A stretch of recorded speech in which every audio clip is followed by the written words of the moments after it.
Nesse vídeo aqui a gente vai comentar sobre 4 fundos imobiliários que estão pagando mais de 1% ao mês em dividendos. E para contexto, tá? Embora o mercado de fundos imobiliários esteja performando mal, a maioria dos fundos imobiliários estão pagando aí cerca de 0,8% ao mês, embora alguns poucos estejam bem acima desse patamar. E o meu sócio Felipe Almeida vai te revelar quais são esses fundos e, muito mais importante do que isso, ele vai responder por que esses fundos imobiliários estão pagando tanto, se tem alguma pegadinha por trás e como você investir com uma estratégia para ver se vale a pena ou não investir nesses ou em qualquer fundo imobiliário.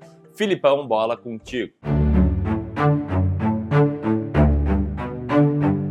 Vamos lá, o primeiro fundo pagando mais de 1% ao mês é o VGHF, o Valora Hedge Fund, que tá com as principais descrições aí na tela para você. O último dividendo dele foi de 8 centavos por cota. Esse que é um fundo de papel com mandato que pode ser híbrido. Em termos de ativos hoje, 55% da carteira dele em CRIs, outros 33% tá em outros fundos imobiliários e outros 11% tá espalhado entre fundos imobiliários em FDICs sem liquidez. O que a gente vê agora é esse fundo com uma cotação de 7,78 e com preço-valor patrimonial bem abaixo de 1, em 0,87. Inclusive, agora em agosto, o VGHF divulgou o menor dividendo dos últimos 6 meses. E já nesse contexto, o fundo divulgou que deve ocorrer mais um recuo de 11% nos pagamentos também agora em outubro. E aí isso agravou um pouco a queda do final de agosto até agora do VGHF, que já caiu mais de 12%. Inclusive eu gravei um vídeo mais completo contando a história do VGHF, o que está acontecendo, porque ele está caindo tanto. Eu vou deixar aqui um link embaixo para você acompanhar também. E aí quando a gente vai olhar para a colocação desse fundo dentro da principal estratégia de fundos imobiliários que a gente usa aqui no Clube do Valor, ele está na posição número 26, com um dividendo yield nos últimos 12 meses de pouco mais de 13%, que quando a gente analisa quanto ficou por mês, dá mais de 1%, como foi o caso do último mês ali. Só que para nossa principal estratégia, o dividendo não é a coisa mais importante e é por isso que o VGHF está fora dos principais 15 primeiros fundos imobiliários da nossa estratégia. Então, se eu tivesse montando uma carteira de investimentos hoje, o VGHF não ia entrar. Agora, tem outros fundos pagando mais de 1% ao mês. O segundo é o Valora RE3, conhecido como VGIR11. Esse aqui que é um fundo de tijolo com basicamente 96% do seu patrimônio focado para esse tipo de ativo e espalhado em alguns ativos diferentes da carteira. E assim como o primeiro fundo do vídeo, o VGIR também apresentou um recuo no mês de agosto. E a gente consegue perceber por essa curva de dividendos que ele saiu realmente de 13 centavos na metade do ano passado para cá, para os 10 centavos de agora. Além disso, o que a gente vê de taxa equivalente na rentabilidade desse fundo é de IPCA mais 12 ou CDI mais 7. Ou seja, dentro da carteira de rentabilidade de dividendos do fundo, a gente está falando de IPCA mais 12, isento de imposto de renda isso aqui. E normalmente essas taxas um pouco mais altas demonstram algum risco maior ali por trás do fundo. Também não dá para ter uma rentabilidade muito alta sem colocar um pouco de risco no fundo. E nesse contexto todo, ao contrário do VGHF, o VGIR apresentou uma valorização de mais de 15% nos últimos 12 meses quando a gente já considera os dividendos. Atualmente, com o preço-valor patrimonial cravado em 1, esse fundo pagou mais de 1% no último mês e essa foi uma média que ele apresentou nos últimos 12 meses. Apesar disso tudo, no ranking dos fundos imobiliários classe A, ele está na posição número 25, com um valor de mercado abaixo de 1,5 bilhão de reais. Então é justamente por não estar dentro dos 15 primeiros que esse também não entraria numa carteira que a gente estaria montando hoje. E aí, beleza, a gente fala desses fundos pagando bons dividendos, mas eu sei que tem muita gente com isso aqui na cabeça, ó. Felipe, os fundos imobiliários estão caindo pra caramba e aceleraram a queda de agosto pra cá. Já foram quase 6% nesse período. Será que tá valendo a pena comprar fundos imobiliários mesmo? E recentemente a gente gravou um vídeo sobre isso aqui no canal, onde a gente mostrou esse trecho aqui, ó, do professor Baroni, uma das maiores referências de fundos imobiliários do Brasil.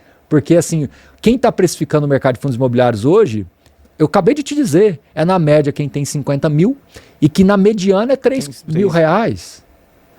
Na mediana é 3 mil reais. Então o investidor pessoa física, super iniciante, ele precifica muito mal porque ele ainda vai comparar com o aluguel. Não, pior do que isso, ele vai comparar com o CDB do banco. Ou seja, o mercado de fundos imobiliários tende a ser mal precificado porque ele é recheado de pessoas físicas. É por isso que é muito melhor a gente olhar para os dados do que somente para a cotação, o que está acontecendo com os preços nos últimos meses. E aí a gente vê casos como o quarto fundo imobiliário que eu vou te mostrar no vídeo de hoje, que está com preço-valor patrimonial de 0,79, bem abaixo do valor justo dele. E por mais que muitas vezes o fundo tenha algum risco embutido, será que ele deveria estar tão descontado assim? É por isso que boa parte do mercado vê uma grande distorção nesses preços nesse momento. Ora, os fundos imobiliários já são conhecidos por pagar dividendos todos os meses, isentos de imposto de renda, e ainda estando no momento onde os preços caíram, eles estão mais baratos, ainda com o preço por valor patrimonial na média em cada setor abaixo de 1, como mostra aquela figura, e que esses PVPs seguem descontados ainda nos valores de hoje. Então sim, parece que existem vários fundos imobiliários que estão com um preço bom nesse momento. E essa é uma das justificativas do porquê que ainda tem muita gente pagando dividendo acima de 1%. Ora, se o preço caiu ou está descontado demais e o dividendo se manteve, a proporção do dividendo pago em relação a um preço mais baixo traz o dividend yield para cima. Só que ainda assim eu sei que tem muita gente na dúvida. Felipe, então eu procuro um fundo com dividendo mais alto ou fundo só que caiu de preço com um valor mais baixo? São dúvidas assim que impedem que você tenha clareza de qual ativo comprar, qual ativo vender. É o mesmo caso do Jorge, esse investidor que eu já mostrei algumas vezes aqui no canal, que só na parcela de fundos imobiliários tem mais de 3 milhões e 100 mil reais. Sendo que dos fundos imobiliários que ele escolheu, vários têm um risco altíssimo, onde ele decidiu concentrar o maior valor, como é o caso do Imov 11, o XPHF 11. Na média, são aqueles famosos fundos C-tipados, e na grande maioria das vezes eles não têm nem liquidez. Se você quiser resgatar, você não consegue. E agora o Jorge não tem certeza se ele deveria tentar vender esses fundos para comprar outros ou aumentar a posição desses mesmos fundos. Tudo isso porque ele não tem uma estratégia muito clara e confiou cegamente nas dicas do seu assessor de investimentos. Até que ele participou de uma consultoria gratuita conosco do Clube do Valor. Se você é como o Jorge, não tem certeza dos fundos imobiliários ou da renda fixa ou da ação de dividendos, que é melhor para entrar na sua carteira agora, ou mais, se você não tem confiança 100% se o seu assessor está fazendo um bom trabalho na tua carteira, ou se ele está te colocando produtos que são melhores na verdade para ele, eu te convido a fazer a leitura desse QR Code que vai aparecer na tela, para ter 1 hora de consultoria gratuita com um dos nossos especialistas treinados, para ele olhar para a tua carteira em específico, individual, e ver como você pode investir melhor. Tem um link na descrição do vídeo para você se inscrever também. Aí tem o terceiro fundo imobiliário pagando mais de 1% ao mês de dividendos, que é mais um fundo de tijolo que atua em terras agrícolas, esse aqui. E aqui nos documentos da B3 a gente vê que a maior parte do total de patrimônio investido dele está justamente em imóveis para renda ali na carteira. E do começo desse ano para cá ele também caiu pouco mais de 4%, mas se manteve com um dividendo ali acima de 1% ao mês. Quando a gente olha a curva mensal desse dividendo, a gente vê que ele já chegou a pagar mais de 1,3% no final do ano passado, recuando agora para pouco mais de 1%. Atualmente esse fundo está carregando um preço de valor patrimonial de 0,88. E nesse momento ocupa a posição número 20 da nossa estratégia Fundos Imobiliários Classe A, com um valor de mercado pouco acima de 1,7 bilhão de reais. Eu estou falando aqui do fundo RZTR11, o Risa Terrax, que possui imóveis principalmente na Bahia, em Goiás, Maranhão, Mato Grosso, Paraná e Tocantins. Eu preciso deixar claro para vocês como é e por que é que a gente seleciona fundos imobiliários. O intuito da estratégia Fundos Imobiliários Classe A é selecionar os ativos mais consolidados e perenes do mercado. Para isso, a gente olha para todos os fundos do mercado. Primeiro, tira os fundos que são alavancados demais, que estão carregando dívida. Segundo, a gente tira fundos imobiliários de setores mais arrojados, como desenvolvimento e incorporação. Depois, a gente exclui fundos de fundos, que são aqueles que têm dupla taxa de administração, pra gente não faz sentido. A gente retira os fundos com dividendo e preço por valor patrimonial muito volátil, ou seja, um fundo que pagou um dividendo alto alguns meses, mas depois viu esse dividendo simplesmente despencar. E aí sim, a gente procura os fundos imobiliários com maior valor de mercado, aqueles com mais consolidação e mais tempo de história. Assim, a gente chega nos 15 fundos mais perenes e consolidados no mercado. Agora, além da estratégia de fundos imobiliários, eu quero falar para você que tem foco em renda passiva do futuro, e nos dias 11 e 12 de novembro, o Ramiro vai revelar um método muito claro para quem deseja alcançar uma renda passiva de pelo menos 30 mil reais por mês. Tudo baseado numa estratégia que se chama o terceiro ponto de alavancagem patrimonial. Isso tudo vai acontecer na jornada da renda vitalícia, dia 11 e 12 de novembro. Eu te convido a clicar no link aqui da descrição do vídeo, é 100% gratuito, 2 aulas sem venda de curso no final, sem venda de mentoria, que o Ramiro vai fazer com vocês. Se inscreve aqui embaixo. Dito isso, o quarto fundo imobiliário que a gente vai falar é um mais focado em papel. A gente vê que mais 77% da carteira dele está em CRIs e a maior parte desses ativos está alocado ao índice de inflação, IPCA. E taxa média desse fundo a gente vê algo um pouco mais conservador, IPCA mais 8,82 e CDI mais 4,36. Esse fundo aqui que atualmente está com preço valor patrimonial de 0,79. Tudo porque existem alguns riscos de inadimplências de alguns CRIs ali dentro da carteira dele. Agora, o fato é que ele carrega um valor de mercado de mais de 2,4 bilhões de reais. E por não ser muito alavancado, por não ter muita volatilidade de dividendos, ele está na posição número 13 do nosso ranking de fundos imobiliários classe A. Esse sim, estão dentro dos mais consolidados e perenes da bolsa. Eu estou falando aqui do Iridium, fundo imobiliário de código IRDM11. Dito isso, eu te mostrei os 4 fundos imobiliários. Agora, se você quiser entender por que o Warren Buffett, maior investidor do mundo, está vendo uma grande crise que se aproxima do mercado, você precisa assistir esse outro vídeo aqui. A gente contou tudo isso em detalhes, estou te esperando por lá.